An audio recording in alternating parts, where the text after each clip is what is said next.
அக்கா என்னக்கா பண்ணிட்டு இருக்கீங்க? சோப் எல்லாமே ரேப் பண்ணிட்டு இருக்கேன்ப்பா. நிறைய பேர் பாத்தீங்கன்னா நம்ம எல்லா போட்ட ப்ராடக்ட்ஸ் வீடியோஸ்லயும் வந்து சோப்புக்கு ஆஃபர் எப்பன்னு சொல்லி கேட்டுட்டே இருந்தீங்க. அவங்களுக்காக தான் சோப்புக்கு வந்து நம்ம நாளைக்கு ஆஃபர் போட்டுருவோம். உங்களுக்கு நியூஸாக தான் இருக்கும். ஏன் டக்குன்னு நம்மளால போட முடியாதுனாங்க, நிறைய இது ரெடி பண்ணி வச்சுட்டு தான் நம்ம போடுற மாதிரி இருக்கும். இப்போ இங்கேவே பாருங்க எவ்வளோ சோப்பு இருக்குன்னு. முடிஞ்சா எத்தனை இருக்குன்னு சொல்லி கமெண்ட் பண்ணுங்க நீங்களே. அடுத்தது பாத்தீங்கன்னா இன்னொரு விஷயம், எதுக்காக சோப்புக்கு ஆஃபர் போடாம வெயிட் பண்ணோம்னா, லாஸ்ட் டைமே நிறைய பேர் வந்து பேக்கேஜிங் கொஞ்சம் இம்ப்ரூவ் பண்ணுங்கன்னு சொல்லியிருந்தீங்க. நம்ம வந்து எப்பவுமே ஒரு ஒயிட் கலர் பாக்ஸ் வாங்கி அதுல இந்த மாதிரி ஸ்டிக்கர் ஒட்டுவோம். ஆனா இந்த டைம் பாத்தீங்கன்னா ஃபுல்லா நம்ம அந்த பாக்ஸை பிரிண்ட் பண்ணியே வந்துச்சுங்க, நம்மளோட கம்பெனி பேர் போட்டு. இந்த 3 சோப்புமே இந்த டைம் உங்களுக்கு கண்டிப்பா பிடிச்சிருக்கும். பேக்கேஜிங் நிறைய பேர் ரெக்வஸ்டாக சொன்னது அதுதான்.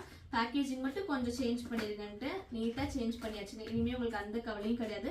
மீதி டீட்டெயில்ஸ் எல்லாமே நான் வந்து அடுத்த வீடியோஸ்ல போஸ்ட் பண்றேங்க.